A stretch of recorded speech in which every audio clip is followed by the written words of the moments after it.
No livro O Abismo, orientado pelo espírito de André Luiz, nos leva em uma perturbadora viagem por profundezas até então desconhecidas, mais denominado do umbral.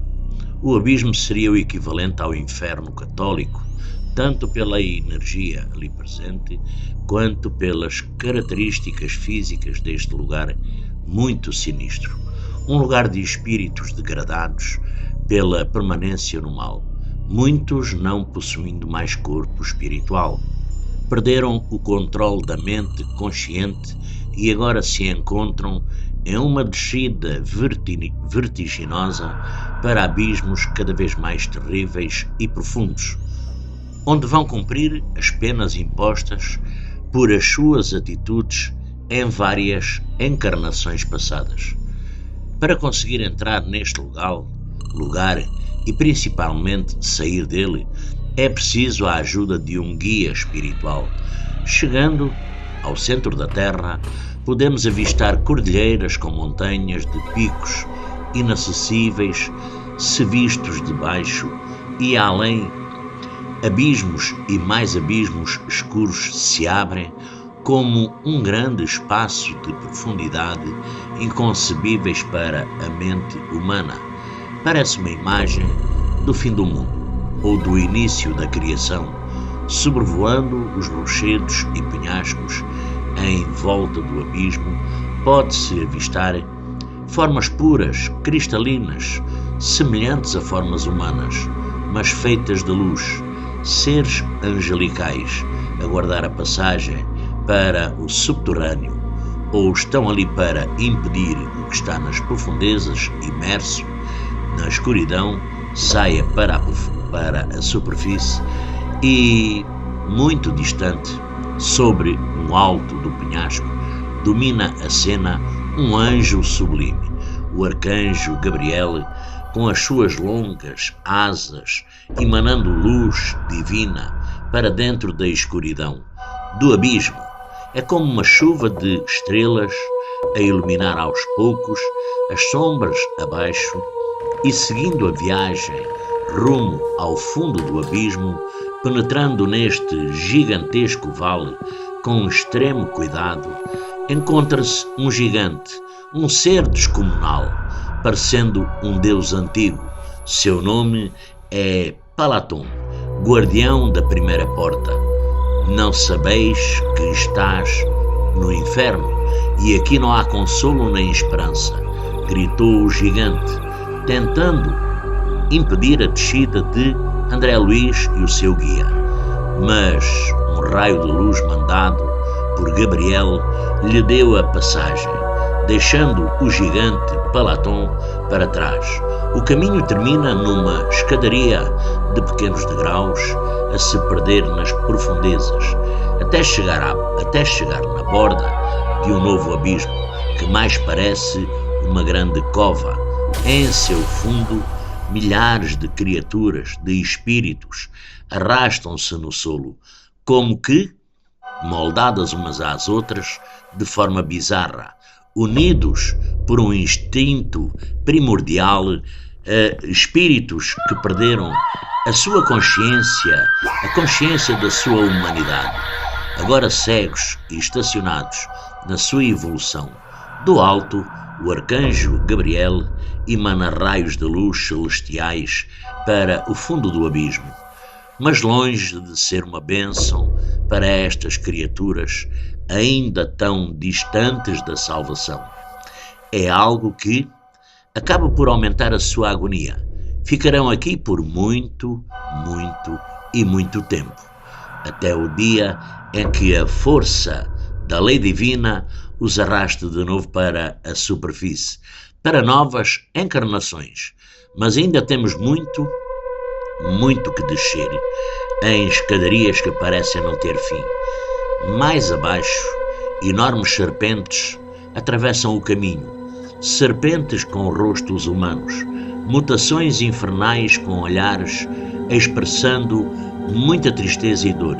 São espíritos deformados, alguns a vagar pelo abismo, há milhares e milhares de anos, reduzidos a estas formas rastejantes pela vida que levaram na Terra, de tanto se ocuparem pelo seu egoísmo e prática do mal absoluto. Um espírito pode ter o seu perispírito transmutado para esta forma terrível, que é um processo de autodestruição do organismo psíquico. Neste caso, retorna a forma inferiores pelas quais o espírito já passara outrora, assim como todos nós já passamos há milhares de anos, nos primórdios da nossa evolução. Esta região ainda é o lar de aves sobrenaturais, criaturas infernais e que também possuem fisionomias levemente humanas. Também são espíritos condenados, vendo as suas formas regredirem, remetendo a um passado muito distante em nossa jornada no plano físico. Um som de turbilhão toma conta do ambiente. Chegamos em um rio muito largo e caudaloso, nas profundezas do abismo. Este é o Rio Platino, com águas que lembram prata líquida, um dos muitos rios que correm por estas dimensões trevosas. Mas o que podia ser algo belo se revela terrível. As águas deste rio levam milhares e milhares de espíritos desesperados que tentam se agarrar às margens sem sucesso. Muitos inconscientes, outros em pânico, como que carregados por um tsunami de proporções bíblicas.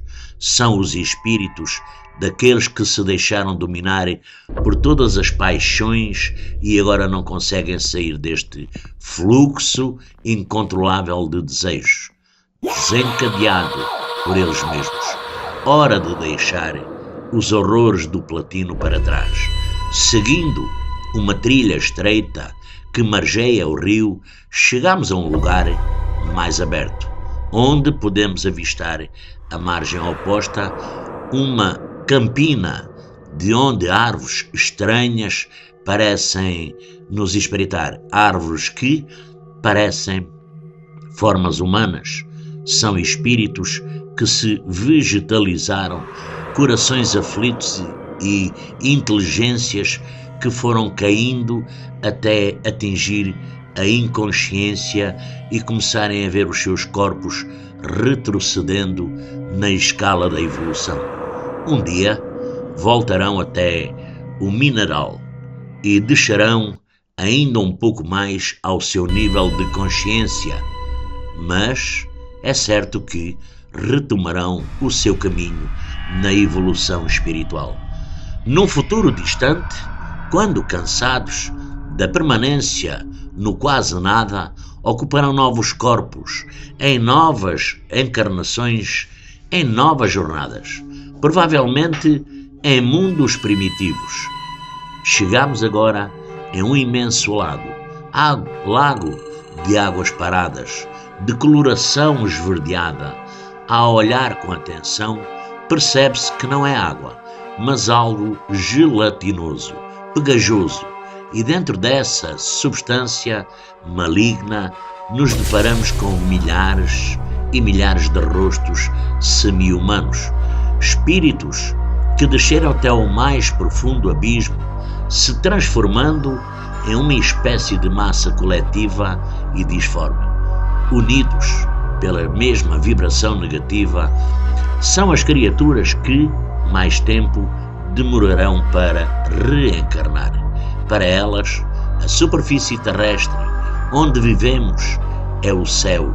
Estas estão tão distantes do nosso já atrasado nível evolucional, como nós estamos de seres angelicais, e rodeado do lago avista-se uma verdadeira multidão de criaturas farrapadas, que ainda não perderam totalmente a forma humana, ainda não estão totalmente inconscientes e gritam por ajuda, imploram por uma nova encarnação.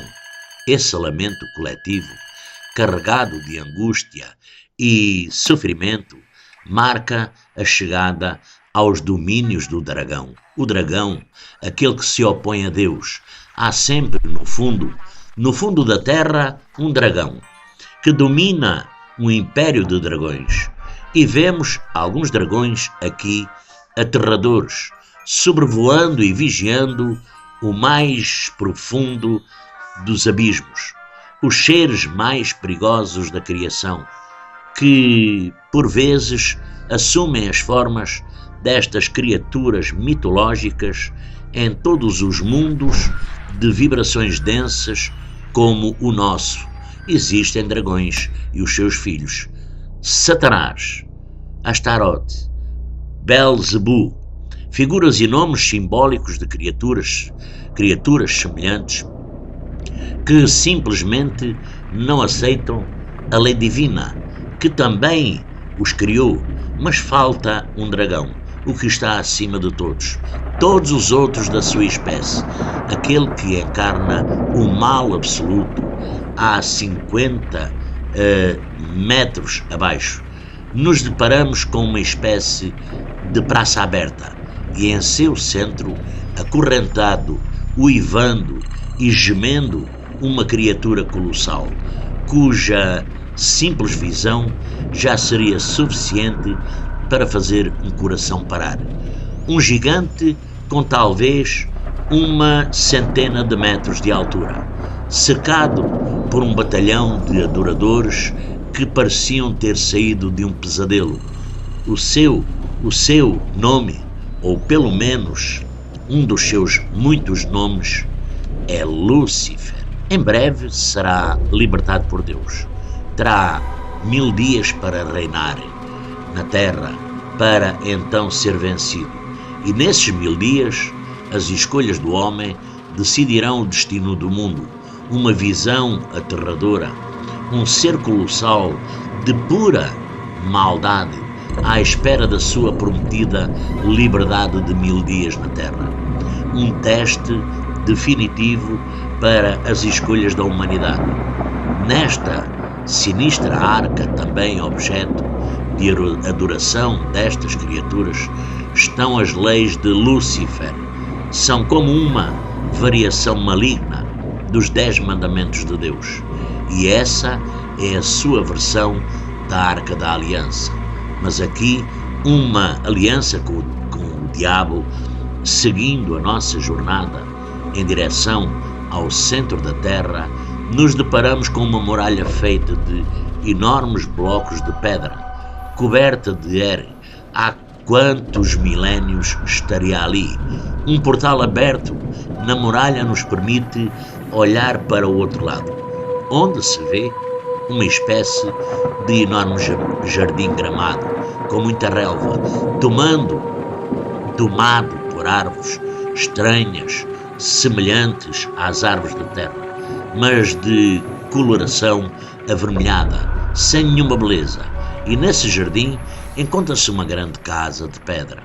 Este é o lar de Atafon, um anjo de pureza absoluta, designado por Deus para guardar as passagens para zonas abissais cada vez mais densas que daqui para a frente vão aparecer em nosso caminho.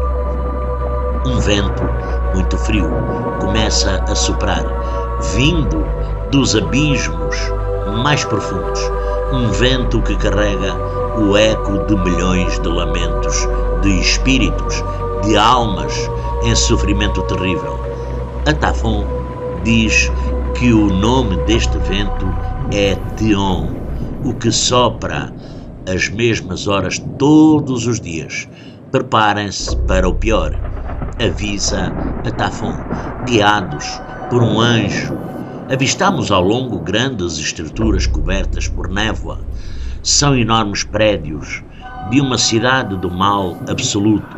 São grandes torres de aspecto medieval, construções parecendo colossais catedrais malignas. Em comum, entre os milhares de habitantes desta metrópole o desejo de permanecerem no mal para entrar na cidade, é preciso atravessar um grande arco onde estão escritos: não amamos Deus, nosso mestre é o dragão. Com esta inscrição querem demonstrar o seu desprezo pelo Criador. Adentramos na cidade, onde as construções são escuras, úmidas. Das portas e janelas entreabertas podemos vislumbrar os seus moradores, faces desesperadas, olhares irradiando malignidade. Segundo Atafon, são espíritos trevosos que ainda pensam que são homens. À medida que avançamos, seres cada vez mais estranhos se escondem nos ângulos mais escuros dos caminhos. Toda a cidade é habitada. Uma abertura em rocha viva dá passagem para um enorme corredor feito de blocos de pedra úmidos. E no final deste corredor, um imenso salão. No centro, uma grande fogueira. Iluminada pela sua luz, vemos uma estranha criatura, um demónio das profundezas infernais, uma espécie de anão muito robusto, com uma enorme cabeça onde desponta um só olho no centro da sua testa. Como um ciclope, ele leva na cintura um molho de chaves. É o guarda, é o carrasco daquele inferno em particular. E ocultos nas sombras, agora vemos centenas e centenas de seres em agonia, figuras vagamente humanas, acorrentadas nas enormes paredes que formam o salão, exalam um terrível odor de decomposição e são completamente cegas. São criaturas que gastaram os olhos na terra. Tomados pelo Atafon, descreve como hipnotismo sexual a obsessão sexual descontrolada de baixo padrão pode desgastar o perispírito, cegando estes espíritos por muito tempo. Uma mulher chama a atenção dos viajantes. Parecendo uma árvore ressecada, os seus membros retorcidos a balbuciar palavras ininteligíveis. Por trás destes olhos cegos, ainda sonha e se vê coberta de ouro no interior de palácios, ao lado de imperadores e reis que seduziu em vidas passadas. Mas quem a vê agora só vê podridão e lama. Mais diante nos deparamos com um mar de ossadas, centenas de milhares de esqueletos entrelaçados, gemendo e gritando de dor, apesar das gargantas descarnadas. São espíritos daqueles que acreditaram tão firmemente que após a morte só restaria o esqueleto. Uma crença de tamanha força que ao morrer os seus perispíritos se transformaram nessas formas mentalizadas.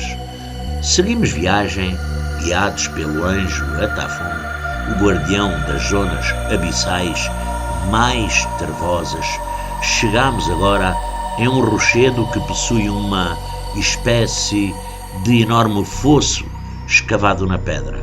E dentro desta grande depressão na rocha, uma visão perturbadora nos aguarda. Parecendo crianças, com rostos de velhos, muitas vezes sem membros, somente troncos e cabeças. Milhares e milhares de criaturas dormem um sono intranquilo, uma espécie de coma coletivo. Olhos fundos, absolutamente fechados, como fetos amontoados em um útero materno. São seres completamente voltados para si mesmo, fechados ao mundo exterior, a caminho da degradação perispiritual. Caso não reajam, decairão ainda mais, pois da mesma forma que o corpo físico se deteriora, o corpo espiritual também pode se desintegrar. O desvario mental destrói o espírito da mesma forma que a evolução mental o aprimora. O homem constrói e destrói a si mesmo. Chegamos em um imenso lago, cercado por rochedos escarpados. Uma sombra imensa escurece ainda mais aquela região de penumbra. Algo que nos sobrevoava, uma espécie de ave, não um pássaro qualquer, algo monstruoso, como que saído de um pesadelo, com pelo menos 100 metros de envergadura em suas asas de pena, negras e aspecto repugnante. A ave infernal é um dos muitos guardiões a serviço dos dragões, que vigiam aquele lugar sinistro. A Tafon diz que existem aos milhares. Este ser em particular foi um impiedoso governante de impérios e assassino de milhões de pessoas. Seu nome, quando encarnado, não pode ser revelado. Segundo o anjo, essa revelação causaria a instabilidade no plano físico, e seguimos descendo pelos abismos até chegar na borda de um rochedo que faz fronteira com um imenso e estranho lamaçal por cinza de chumbo, parecendo material expelido de algum vulcão. Este lamaçal ou lago denso é formado, na verdade, por variados metais diluídos por altas temperaturas. E dentro desta massa grosseira observamos espíritos sofredores, como que chumbados ali aos milhares. Estes são seres que sistematicamente deram fim à própria vida, encarnação após reencarnação, num ciclo milenar de autodestruição incontrolável. Gritos de pavor ecoam no interior desta lama escura, e só de tocar nesta substância é possível captar as energias de baixa vibração ali presentes, revivendo os terríveis momentos em que estes seres se suicidaram em vidas passadas. Contornando este lago terrível, chegamos em uma floresta de grandes árvores, de troncos nudosos, escuras e sem folhas. São espíritos já completamente vegetalizados, em estágios mais adiantados do que vimos alguns níveis acima. A Tafon se aproximou de uma das maiores árvores e, analisando o seu tronco, começou a irradiar uma luz celestial pelos dedos. Os galhos começaram a se agitar. Do tronco, uma voz fraca se fez ouvir, chamando pelo anjo. O nome deste espírito em sofrimento era Hélia. A Tafon disse para ela preservar, pois que um dia recuperaria a sua forma antiga e seguiria na sua evolução. Mas ela se recusava, se achava no Nirvana e queria-se perder ali para sempre. E culpava Deus pela sua condição atual. Há quanto tempo estaria ali? Há quantos milénios? Até onde mais desceria?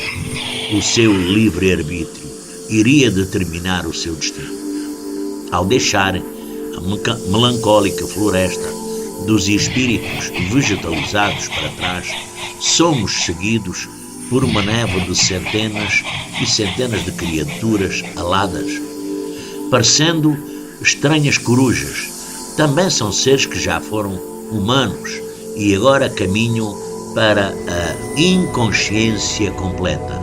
Com a degradação dos seus corpos perispirituais, chegamos em um outro imenso lago, parecendo um mar circundando por uma praia de lama, com um grande charco desta praia avistam-se uma enorme montanha.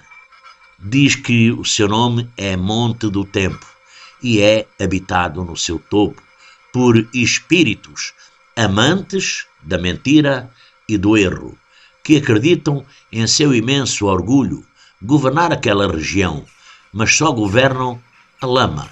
No pântano somos observados por seres estranhos, a chafurdar na imundície, criaturas mutiladas, atestados vivos do quanto um espírito pode decair nos abismos. Um retrato de como a mente pode mudar o corpo psicofísico. São bizarras criaturas, em tudo semelhantes a rãs, mas do tamanho de homens, a se arrastarem na inconsciência pela gelatinosa e semi-transparente rostos vagamente humanos, com mutações saídas de um pesadelo. Suspiravam e arfavam em uma espécie de tristeza dolorosa. Existiam ali aos milhares, ocupando cada metro quadrado daquele pântano fétido, fisionomias apáticas. Então, a Tafon explica que são os indecisos.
Criaturas que por muitas vidas não conseguiam se decidir nem por Deus, nem pelos seus seres inferiores. Presos entre a matéria e o espírito, sem nunca escolher um lado, perderam tanto tempo que não puderam subir. E agora? Ficam entre o lago e a lama.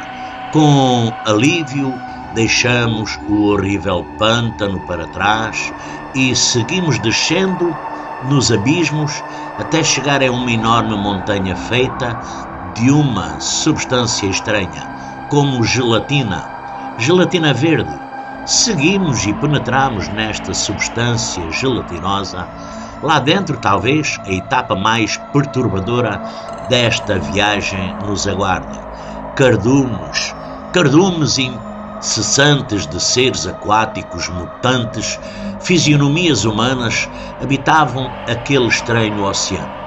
Um mar primordial e primitivo, fervilhando de vida, escondido dentro da montanha, com as suas consequências humanas quase petrificadas.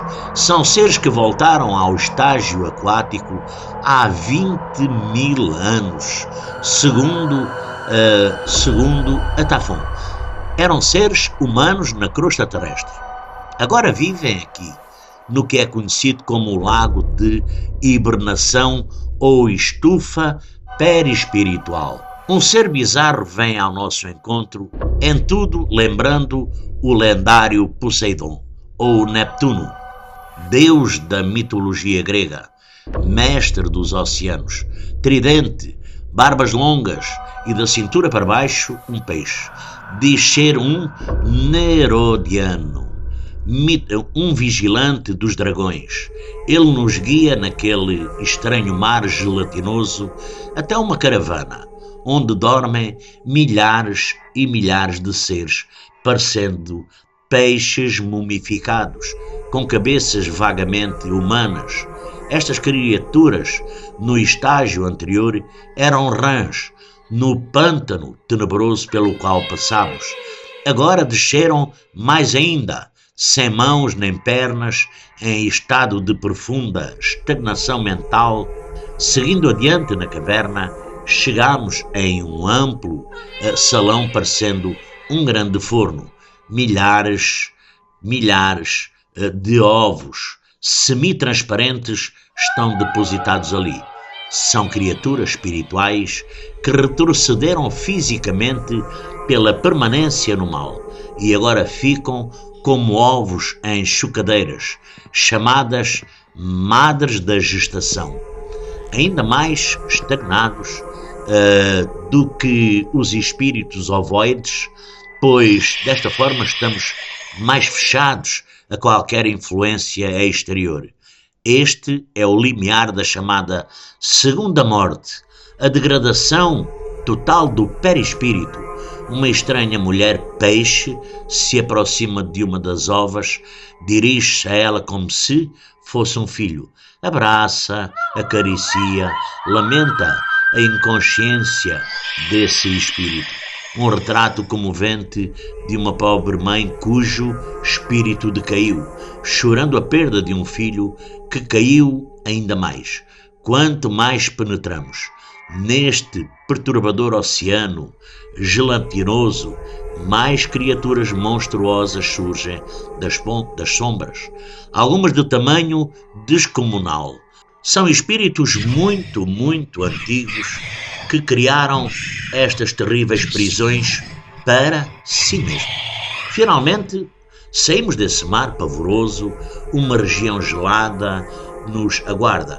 Frio intenso e nevascas deprimentes em um dos abismos mais profundos, onde o calor deveria reinar, aqui residem tempo e terra. Duas criaturas femininas angelicais, seres de pureza, seres de pura luz, muito próximas de Atáfano na sua evolução. A sua missão é ensinar aos habitantes dos abismos as leis de Deus e amparar aqueles espíritos que se perderam nessas regiões infernais. Elas também vigiam a passagem para os sub-abismos, os abismos dos abismos, regiões que André Luiz não teve permissão para visitar. Que horrores guardarão estes lugares. Mas lembre-se, há monstros e anjos na criação divina, por todos os cantos do universo. Porém, em um dia, todos, sem exceção, se encontrarão na glória de Deus Pai Todo-Poderoso, redimidos e purificados. Esta é a grande realidade da nossa existência física. Porque se não for desta forma, com certeza iremos adquirir, se não nos libertarmos de tudo, da culpa, dos bens, se não nos voltarmos no dia a dia fisicamente para uma melhoria da nossa consciência, tudo ficará guardado no nosso perispírito e tudo aquilo que nós aprendemos, acreditamos, será pura e simplesmente uma magia, irá desaparecer, porque o que na realidade conta é tudo aquilo que nós acreditamos, acreditamos piamente, porque o ser humano muitas vezes fala uma coisa e acredita noutra, e depois Depois, cada um de nós sofre as consequências, um dia mais tarde, quando um dia fizermos a passagem do físico para o extrafísico, da matéria para o espiritual, do mundo físico para os mundos espirituais, o mundo dos espíritos, porque carregamos a nossa bagagem, carregamos as nossas crenças e lá não nos irão perguntar de onde é que nós éramos, mas sim o que é que nós fizemos. Por isso, graças a Deus por esta oportunidade.